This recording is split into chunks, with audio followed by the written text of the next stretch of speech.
جی سر، کیسا رہا parliamentary business اور آج کا جو سینٹ کا الیکشن تھا اور کے پی میں آپ نے دیکھا کہ ایک بار پھر الیکشن ملتوی ہوئے، کیا کہیں گے آپ؟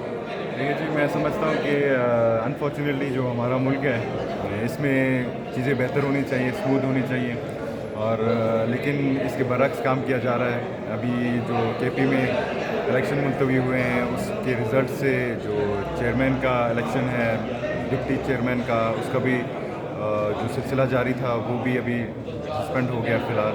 تو اس کے بعد آپ دیکھ رہے ہیں کہ الیکشنس میں ہی ہم بہت عرصہ گزار رہے ہیں. تو ایک ایسا چیز ہونا چاہیے کہ ہم الیکشن سے نکل کر بہتری کی رفتار جائیں.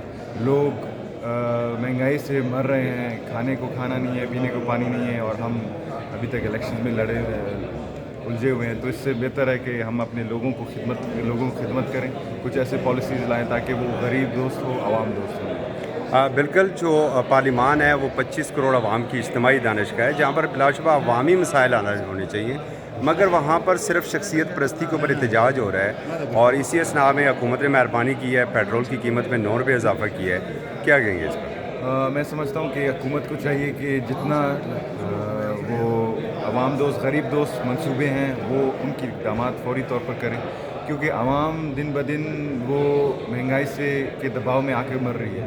تو تنخواہ بھی اگر آپ کسی سرکاری ملازم کا دیکھیں تو اتنا زیادہ نہیں ہے کہ وہ اپنا گھر کا چولہا جلا سکے. اور بلوچستان کی اگر ہم بات کرتے ہیں، ہمارے کچھ ایسے لوگ بھی ہیں کہ جن کے گھروں میں 4 5 مہینوں سے تنخواہ نہیں گئی ہے.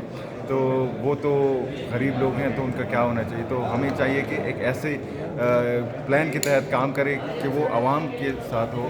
یہ جو انفراسٹرکچر ہے ٹھیک ہے، وہ بھی لازمی ہے، لیکن جو معاشی ہمارا چیلنج ہے اس کو حل کرنا ہمارا فرسٹ پرائیورٹی ہونی چاہیے. بہت شکریہ. Thank you. Thank you.